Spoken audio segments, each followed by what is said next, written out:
time we're going to use a nail. See the point right there. Someone hold up their hand. This modern magic trick increases the chance of injury and pain. An exponent of the spike trick is street magician Chris Corn, who places a metal spike under polystyrene cups and tries to avoid slamming his palm onto the spike even after they're moved around. Around a bit. Chris didn't understand how dangerous it was. While rehearsing, I mix up the cups and I see where the spike is. Mix them up anywhere. Remember, you can change the cups anywhere you like. Put a cup here, cup there. It's a great trick. It does generate a certain amount of suspense from an audience, but ultimately, you know that the magician's not going to hurt himself. All right, and look, just so you know, there's no magnets, anything in my hands. I see him notice where the spike is because of how the trick works. Then he raises his hand real high and slams it down on exactly the cup with the spike underneath it. Just gonna wave this.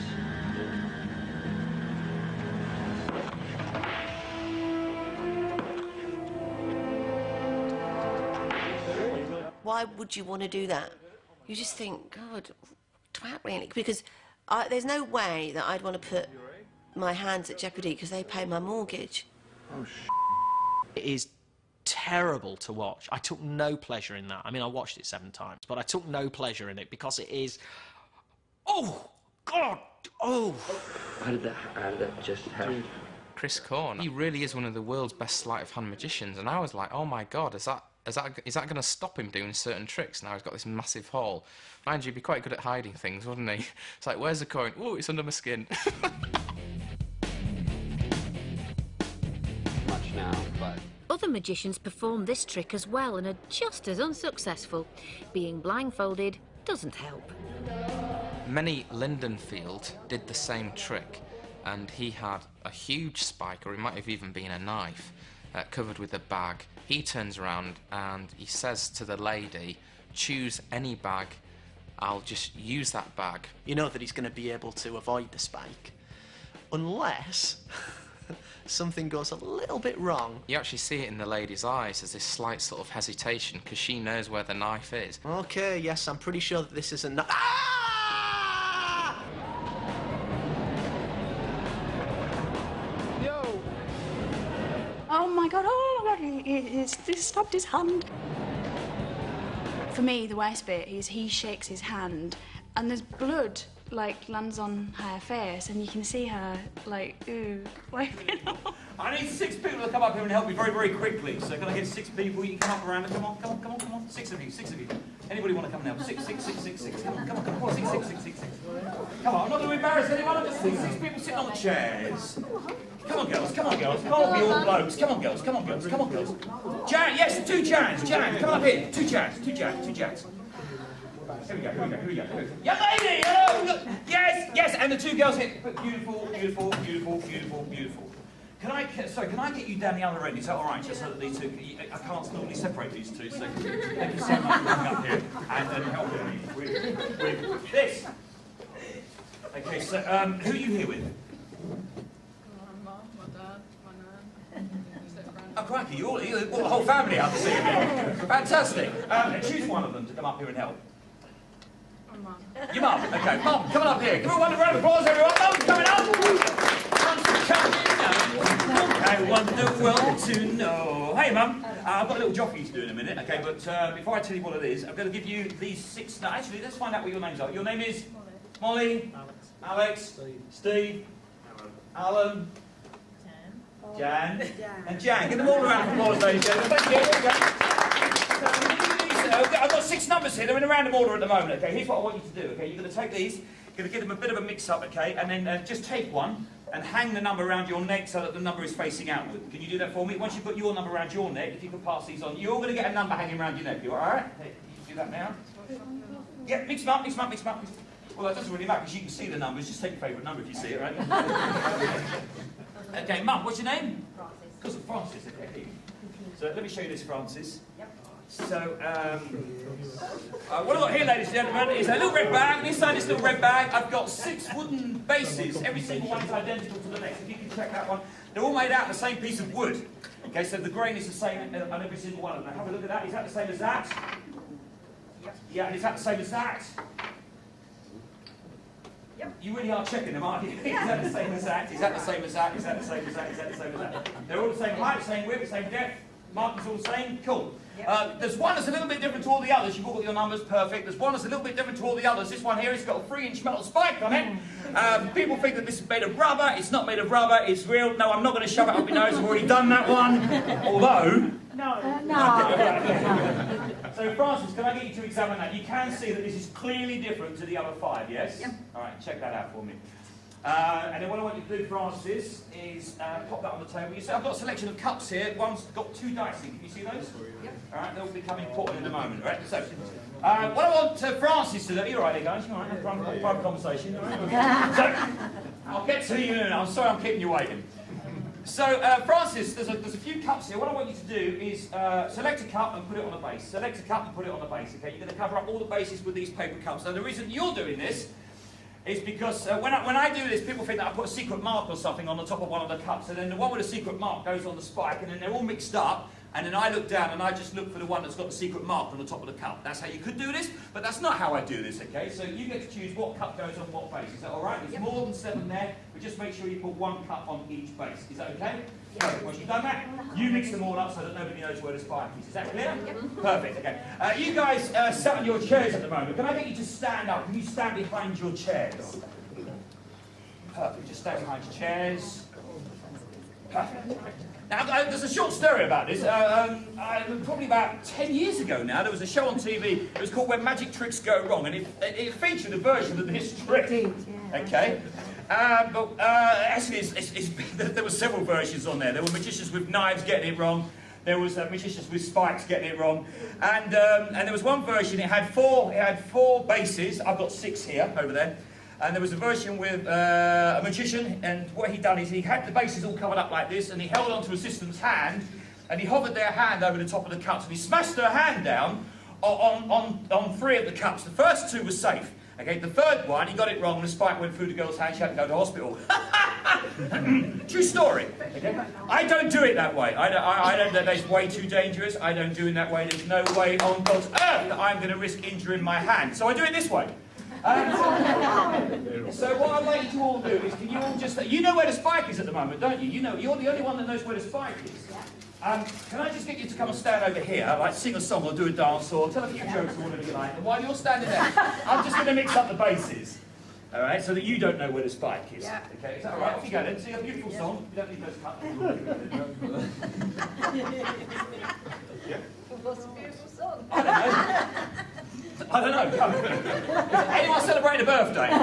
Sing a happy birthday. Just anything you like. Just do something.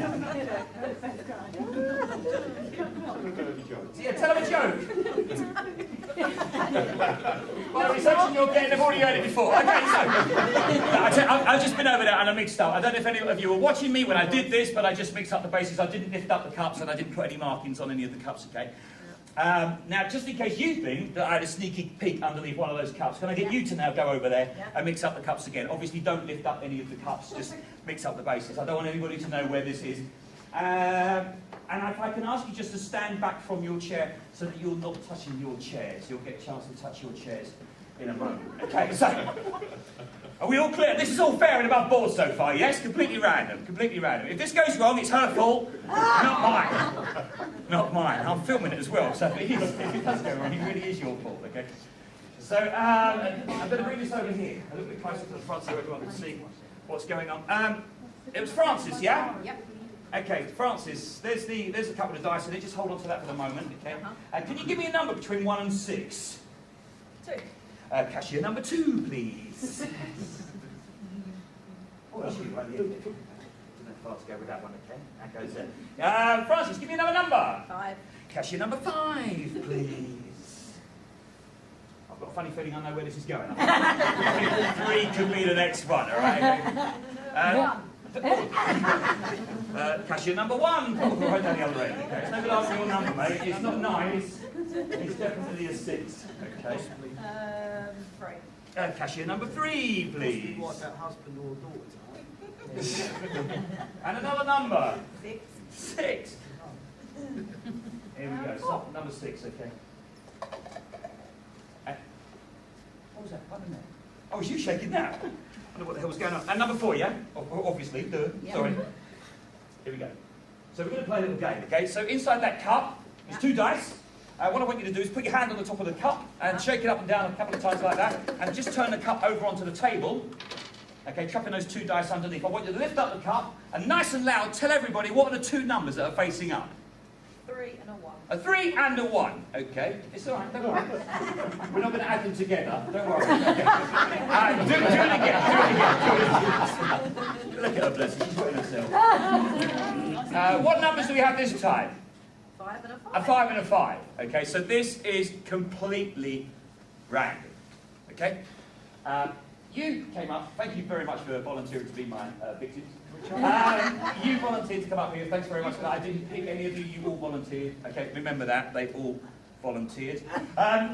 You mixed up the numbers, you hung the numbers around your neck. Obviously, if you'd have sat in a different chair, you would have had a different number hanging around your neck. Okay, cool. Right, can you put the dice back in the cup, please? I'm going to get some sensible music and we're going to play a little game.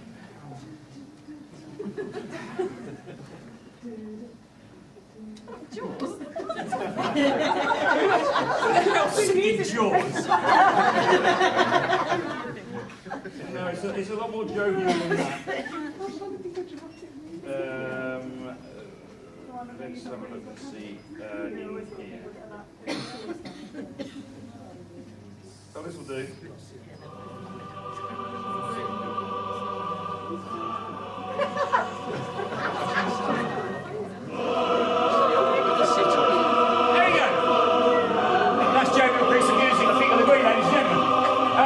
Can you put the dice back in the cup? You've already done that, okay? Give them a shake.